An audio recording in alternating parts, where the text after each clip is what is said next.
कि कोई और ही तरह से चलता है। मेरे जीवन में भी एक मेरे भाई के बनने का मुझे थोड़ा सा दंश रहता था। मेरे से बड़े थे 2 साल, मैंने ही उनकी नौकरी लगवाई मेरे डिपार्टमेंट से। बहुत ही आड़ा टेढ़ा है, मैंने उस समय आने के पहले तो बहुत ही आड़ा टेढ़ा है, लेकिन इतना व्यवस्थित था वो कि जिसका कोई हिसाब। क्योंकि मुझे ऐसे ही धक्के खा के ऊपर नीचे गिरा के मान के प्रकृति इस तरफ ला गई, और वो इतने जोर से रगड़ा प्रकृति ने मुझे उन 10 साल 20 साल से 30 साल की उम्र में मेरे में जो रगड़ाई हुई, इसका कोई हिसाब नहीं।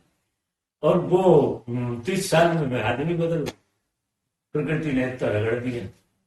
तो बिल्कुल अपोजिट चीजें।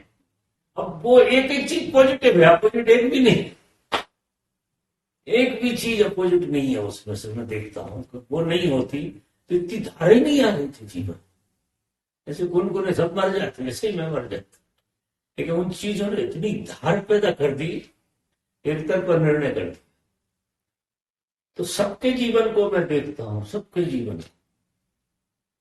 आपके साथ क्या हुआ है वो आपके निश्चित हित में हुआ है, आपको पता नहीं लगे या लगे। और आगे भी जो हो रहा है ऐसा तो कुछ होता ही नहीं है ना, इतनी मैं आदमी से आज व्यस्त रहता हूं। लोगों का खेल, क्योंकि आपकी यात्रा जी है ही नहीं। जिस यात्रा पे आप मान रहे हो कि ये यात्रा, अब उस यात्रा में जो भी हो रहा है वो उस यात्रा के लिए तैयारी है, और हम इस यात्रा को यात्रा मानते हैं।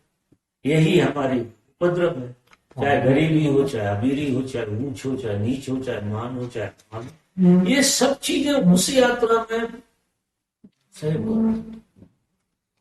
अब उस यात्रा का किसी को पता नहीं है कि वो यात्रा भी हो रही है सही। हमें तो इसी यात्रा का पता है, दस इसमें हम दुनिया भर के गलत उठाते रहते हैं कि ऐसा गलत हो गया, वैसा सही हो गया, ये होता तो ऐसा होता, वो होता तो फिर ये गलत उठाते रहे। और जीवन को इस यात्रा से कुछ लेना नहीं है, वो इस यात्रा को तो ऐसे गोल गोल घुमा रही है, और इसमें से रगड़ रगड़ के तुम्हें बाहर इतने रगड़े जाओगे, इतने रगड़े जाओगे, एक दिन सदगुरु के चरणों में आ जाओ और फिर यात्रा सीधी हो जाती, तो रगड़नी बंद। तो बाबा ये भाव वाला पकड़ वो परेशान नहीं करता था उस समय, भाव जगत वाला? अरे सब परेशान करते, क्यों नहीं करते, लेकिन वो जीवन में इतनी हार थी कि वो किसी एक जगह रुकता नहीं। कला में मानता भाव वाले परेशान थे, काफी परेशान किए, लेकिन भाव से भी मुक्ति तो होती है। आदमी की जागृति ज्यादा बढ़ जाए, अच्छा, मुक्ति हो जाती है। भाव बहुत सताता, वही तो कहता हूँ, वो सबसे बड़ा ज्यादा बैरियर, भाव। सबसे ज्यादा बड़ा बैरियर वही है। और भाव का मोह से बहुत कम नहीं, हाँ वही तो, वो तो है, मोह से ही पूरा संबंध। मोह से आदमी चलता है। कि कल मैंने मोह के बारे में बात की, मूल मंत्र तो मोह है। क्योंकि ये यात्रा में तुम सिर्फ यात्री हो, तुम घर बना रहे हो, तुम परिवार बना, तुम इसमें तुम सार्थकता ढूंढ रहे, सार्थकता कहां से मिले। तो अब इसमें शाश्वतता है नहीं, और तुम शाश्वतता ढूंढ रहे हो, वही तो रगड़ाई। और रगड़ाई हो क्या नहीं, तुम इसमें शाश्वत जीवन ढूंढ रहे हो, और शाश्वत जीवन ये है नहीं। शाश्वत जीवन तुम्हारे अंडरग्राउंड में काम, और ये जीवन उसकी पूरी रूपरेखा बना रगड़। तो इसमें जो धीरे धीरे जिसको समझ बैठ जाती है, स्वीकार कर ले, स्वीकार करता है तो निखर जल्दी।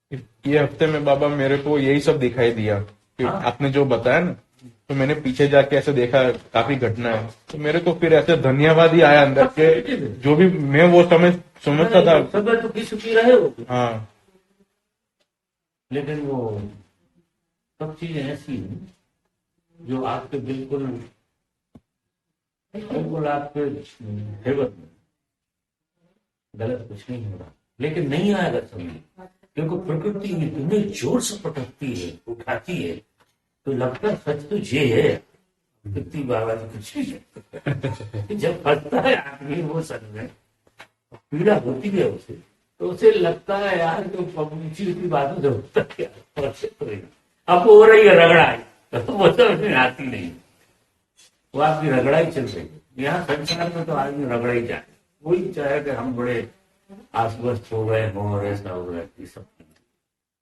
तुम वो भाव की दशा को पा लेगा, डरवाते ही रहता, भाव बहुत दुखी दुखी करता है।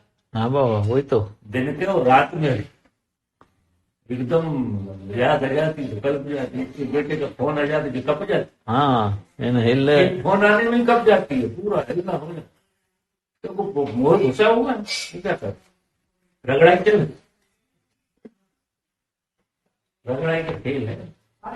क्योंकि अब क्या हो गया है, ज्यादा केंद्रित नहीं है कोई आदमी धन पर केंद्रित हो गया है, कोई आदमी ये कमजोरी होती है हर आदमी, किसी की धन की कमजोरी होती, किसी की मन की कमजोरी होती, तन की कमजोरी होती, तो अब वो कमजोरी पे जब हाथ लगता है तो तिलमिला जाता है, वैसे ध्यान ही रहता, जब कमजोरी पे हाथ लगता है तो सब ध्यान में उतर जाता है, सब ज्ञान सब नीचे। वो कमजोरी जो है पूरा चाट जाती है आपकी, हाँ नीचे आ जाता है। ऐसा है।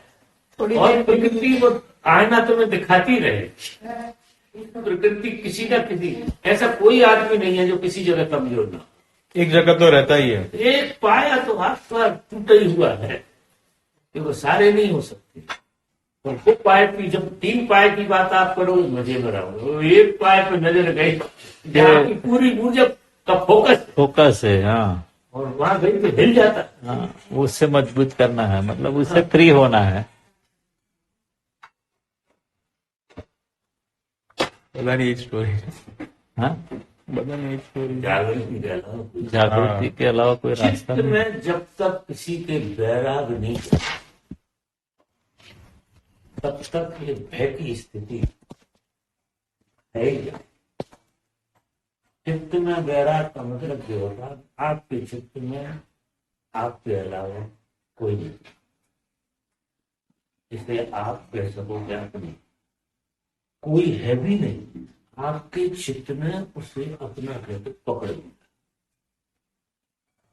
पकड़, और हकीकत में नहीं है, हकीकत में तो कुछ हो ही नहीं सकता, क्योंकि आपको लेके थोड़ी पैदा यही फंसाए हैं सब रट्टे।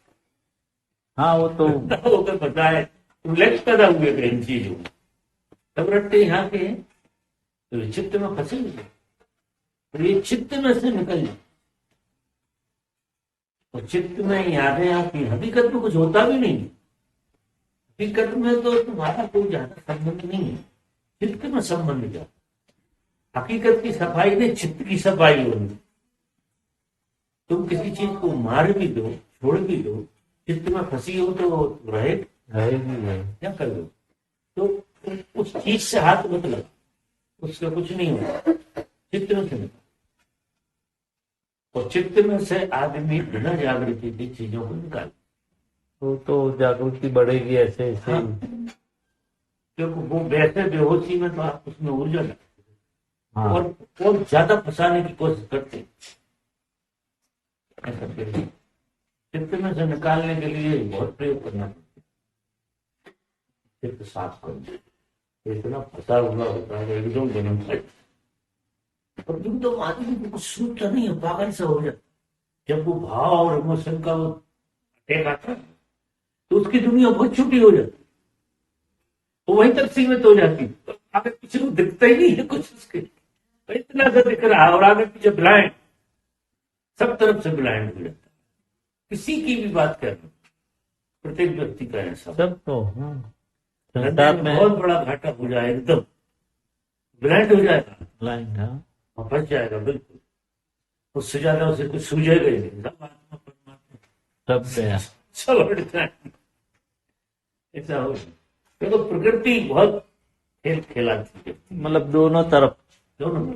हाँ कुछ इतना डांटती रहती है कि तुम मरो ना, हाँ, और एक तरफ वो और झटके भी खिलाती है, के मार तुम्हें मरने भी नहीं देती और जीने भी नहीं देती। इस संसार की बड़ी बुरी हालत है। ना आदमी मर पाता है न जी पाता, क्योंकि एक आशा है जिससे वो मर नहीं सकता।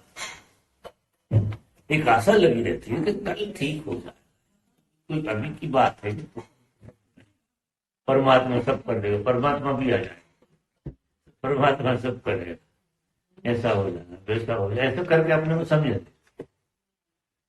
और एक आशा बनी रहती है, वो आशा जिलाती रहती है, जीवन का डर चलता रहता है।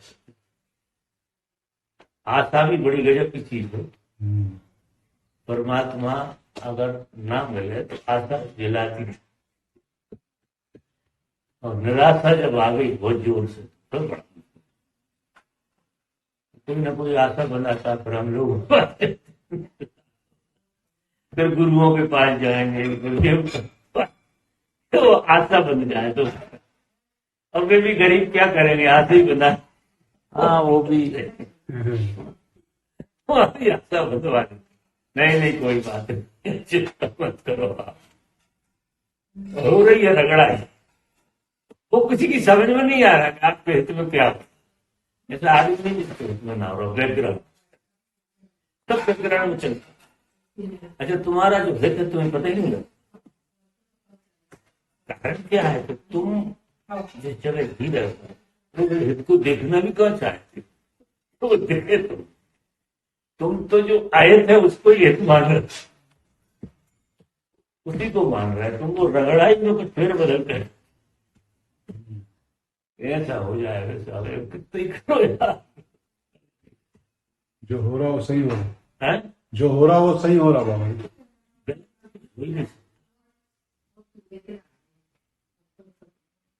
गलत सोचा जाता है, पलट के गलत देखा जाता, और आगे सोचा जाता गलत। वर्तमान में जहां तुम खड़े हो, इस मूवमेंट यहाँ बिल्कुल आमने सामने, बताओ यहाँ गलत क्या हो। अभी आपके साथ कुछ भी नहीं, तुम और अच्छे वाले बैठो इस मूवमेंट, अगले मूवमेंट की बात करना। हम बहुत रोते लोगों को इस मूवमेंट में ला के फिर पूछते, रोते आते किसी कुछ हो। अब बताओ क्या है, उनकी चेतना थोड़ी उड़ जाती है, गेस्ट हाउस बदल जाता है, कहने लगे इसको करते, तो कहते हैं आपने कोई जादू हम क्या का जादू करें, हम जादू करें, हमारे पास सत्ता ही नहीं है कुछ करने जैसा हमारे हाथ में कुछ भी नहीं है, होने जैसा है करने जैसा नहीं। वो तो मौजूदगी हमारी से तुम थोड़े मौजूद हो जाते हो, तो वर्तमान में आ जाते हो। वर्तमान में किसी साहब को समस्या नहीं है, हमने नहीं हटा दी थी, नहीं अतीत तो भविष्य का चढ़ी थी तुम, अतीत तो भविष्य तुम थोड़े छूट गए, वर्तमान में आ गए समस्या में। तो समस्या हम अगर है तो हम नहीं मिटा सकते, किसी की समस्या नहीं मिटा सकते। नहीं बाबा, तो कल एक ओशो का लेक्चर था, उसमें ओशो ये बता रहे थे कि प्रज्ञावान पुरुष जैसे आप हैं, जागृत पुरुष के सानिध्य में आप ऐसे ही गलते जाओगे।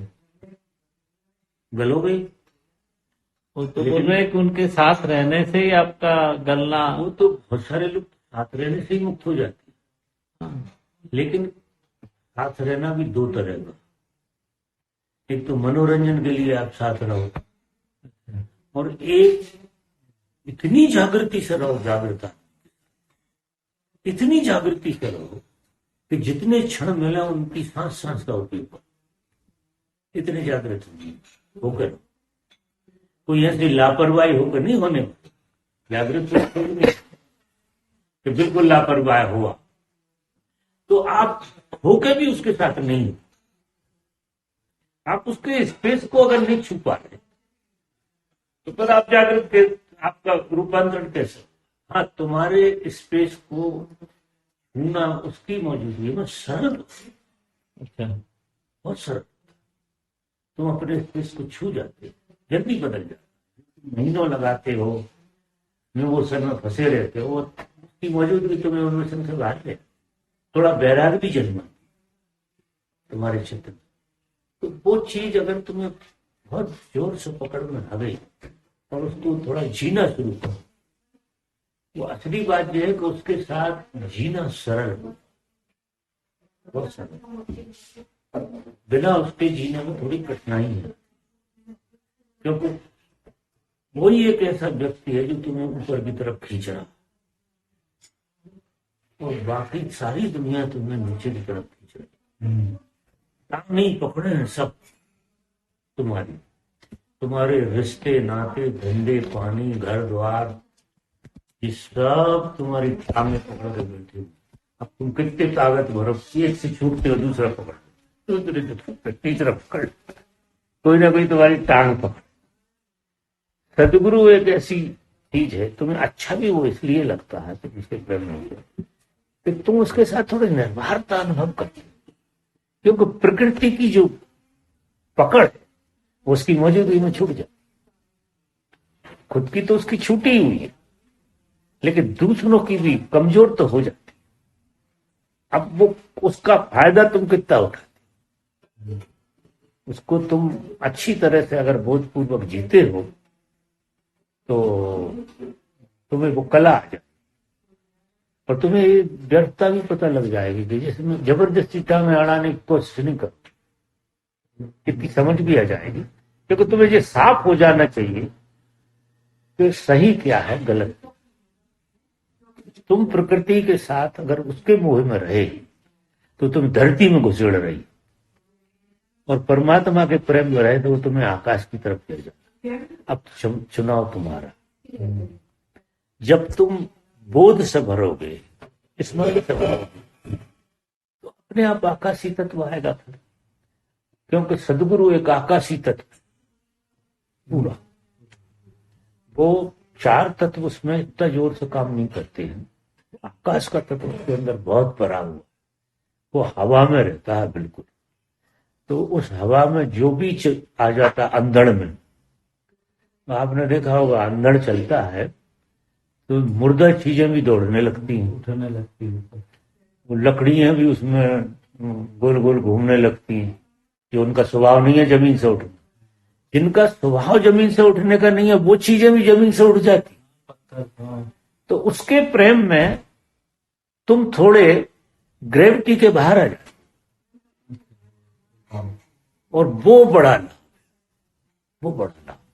तो अब प्रेम में तुम जब ही रह सकते हो जब तुम जागृत रहो। अगर जागृत नहीं हो तुम उसमें भी दोष ढूंढ लो और फिर गिर जाओगे। फिर प्रकृति तो जैसे ही दोष ढूंढा कि उसकी ग्रेविटी, उसका जो खिंचाव है वो कमजोर पड़ जाएगा और तुम्हारे अंदर संदेह आ जाएगा, कुछ आ जाए, और तुम्हें प्रकृति की टांगें पकड़ने तो थी, प्रकृति मजबूती से पकड़ती, जोर से पकड़ लेंगे, गिर जाओगे। तो बड़ा बड़ा रहस्यमय है ये खेल पूरा का, लेकिन नहीं हो पाता सबसे। कैसे होगा? वृत्तियां हैं, आदतें हैं, दुनिया भर के कर्म हैं, तो तुम्हें पता भी होता कि ऐसा है, फिर भी अगर वो अजमा ले तुम्हें तो तुम फेल हो जाओ। कुछ ऐसी बात कह दे जो तुम्हारी बहुत प्रिय है, वो हटाने की बात कर दे तो तुम्हें लगेगा कि एक आध साल अभी जरा रुक जाते हैं, समझ के। तो ऐसा कोई खेल भी वो नहीं करता, क्योंकि उसके साथ फिर तुम रह ही नहीं पाओ। धीरे धीरे धीरे धीरे तुम्हें तोड़ने की कोशिश करता है कि आओ भाई, तुम एकदम से वो ऐसा नहीं करेगा, क्योंकि ऐसा करेगा तो तुम हमेशा को भाग जाओगे, लौट के भी नहीं देखो। तो जरा प्रेम मोहब्बत से, वो बड़ी कला है उसकी, और उसकी मौजूदगी काम तो करती। तो जो क्योंकि ये सारा विज्ञान हम तो भगवान के साथ रहे और सारा देखा, तो किस ढंग से उनकी कृपा हुई है, किस ढंग से फिर वो हम पे चालू हो गया। उन्होंने ऐसा बनाया कि बिल्कुल दूसरे दिन से खेल चालू, दूसरे दिन से लोग उठने लगे। प्रेम में आप किसी के जब ही हो सकते हो जब आपकी चेतना ऊपर नहीं उठ रही है, तो आप किसी के प्रेम में नहीं रह सकते। और यहां तो कोई ऊपर उठाने का संसार में कुछ है ही नहीं, तो यहां तुम रहते हो मोह में, ये प्रेम नहीं। प्रेम अगर तुम्हारा कहीं होगा तो किसी जागृत पुरुष को, जिसे प्रेम कहें, क्योंकि वो अकारण है, हाँ वहाँ कोई संसारी कारण नहीं, संसारी कारण बिल्कुल नहीं।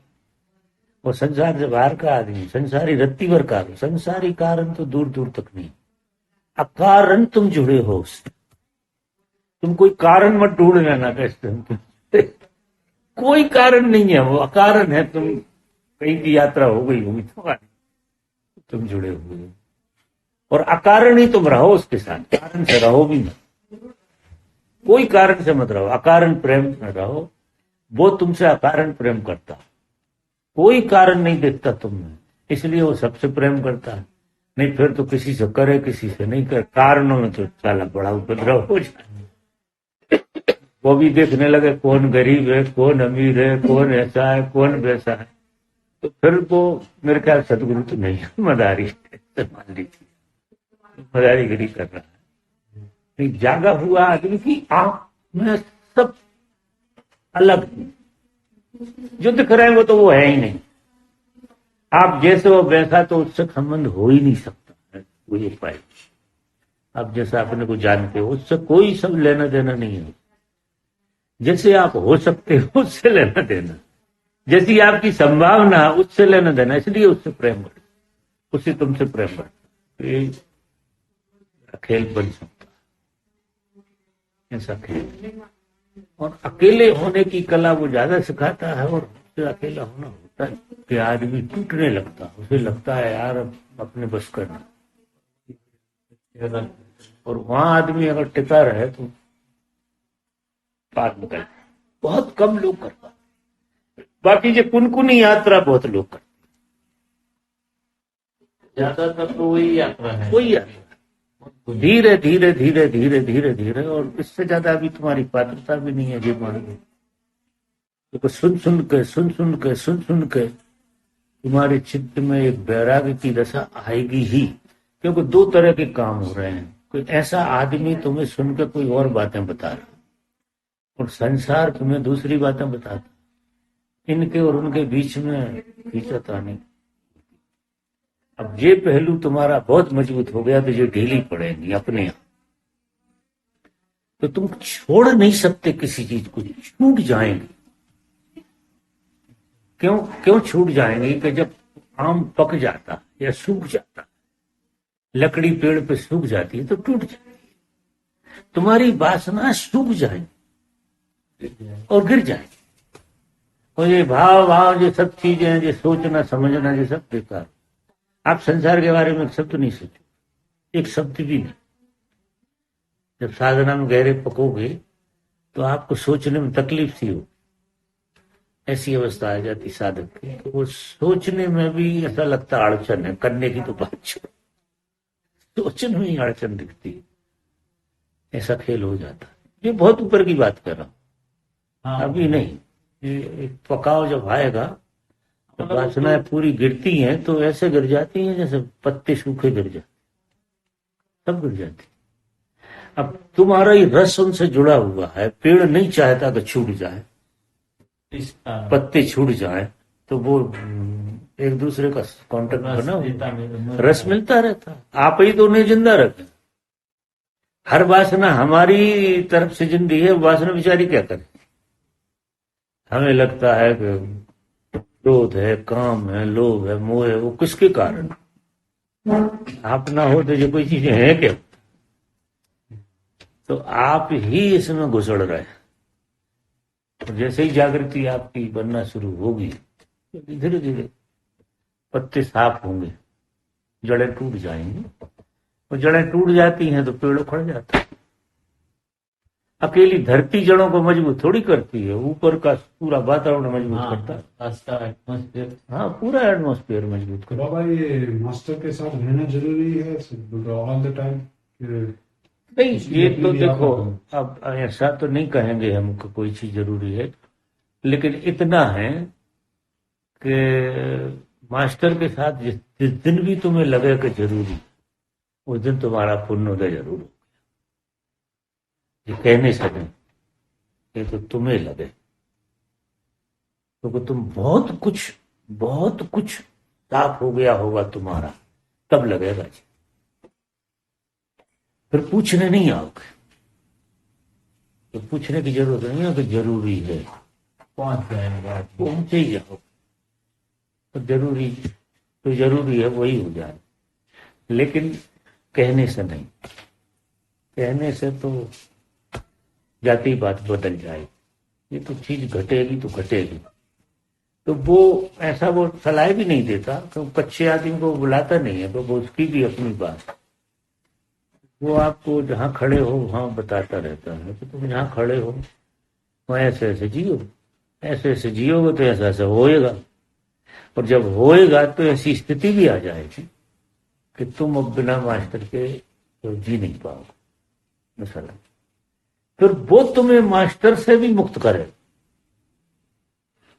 कि मास्टर भी अगर जरूरी है तो भी ठीक नहीं, वो तुम्हें ऐसी अवस्था में ले जाएगा जहां तुम्हें मास्टर की भी जरूरत नहीं।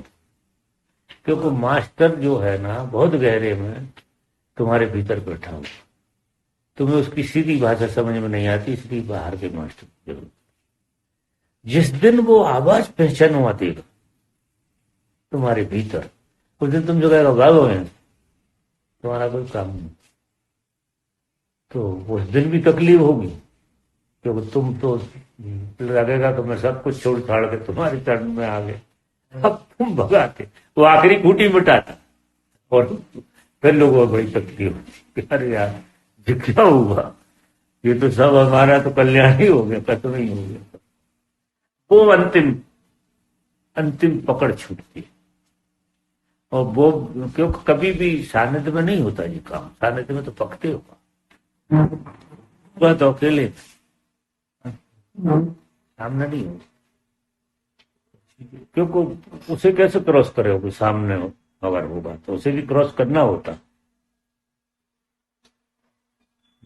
अगर दो तो वहां हो नहीं सकते, दो का तो खेल ही मुड़ जाता, इसलिए वहां मास्टर विदा हो जाता, तुम्हें अकेला छोड़ देता बिल्कुल। और वो अकेले छोड़ने वाली बात जो है ना, वो सबसे ज्यादा ख्याल में भी आने में घबराहट होती। अभी तो तुम बीवी के बगैर अकेले नहीं हो, जिससे इतना बड़ा उपद्रव नहीं है, बच्चों के बगैर, धन के बगैर, पद के बगैर कभी ऐसे अकेले होने का सोच नहीं सकते कि हम अकेले कैसे हों, घबराहट पैदा होती। और फिर सब संबंध छोड़ के मास्टर के साथ प्रेम जुड़ गया, और उसे छोड़ना तो बहुत बड़ा काम हो जाता। वो फिर मास्टर ही देता है, हिसाब किताब जमा देता है, वो तुम अकेले हो जाते। सबसे छुड़ा के खुद से बांध लिया उसने, फिर तुरंत, क्योंकि वो कांटे से कांटा निकलने वाली बात, सब कांटे निकल गए तो एक कांटा आश्रम जो मास्टर भी है, पकड़ यानी कांटे भी, इससे भी हटा। और फिर आदमी हमेशा फ्री रहे, हमेशा धन्यवाद देगा तो हमेशा फ्री रहे। लेकिन जो बात पहले से नहीं, वो तो अंतिम घटना घटेगी। पहले तो मेरे ख्याल से बिना मास्टर की यात्रा होती बिल्कुल नहीं होती बात, कोई नहीं कर सकता, कोई नहीं क्योंकि कर सकता। इतनी पकड़ है कि जी पकड़ को थोड़ा बहुत स्वाद तो मिले हमें निर्भर तक, तो उसकी मौजूदगी में तुम्हें सत्य की झलक मिलती है थोड़ी, जो प्रसाद जैसा होता है, मजा आ जाता है आपको। ध्यान में भी बैठते हो तो भी उसी की मौजूदगी है, ये आप मानना, तो वो आपको अच्छा लगता है। उसकी उसे प्रायोरिटी पे लेते चले जाओगे, ये चीजें ढीली होती चली चलता। बंद करो यार, इसलिए आप हर चीज रगड़ देते हो। नहीं बाबा, ये तो काम की है ना।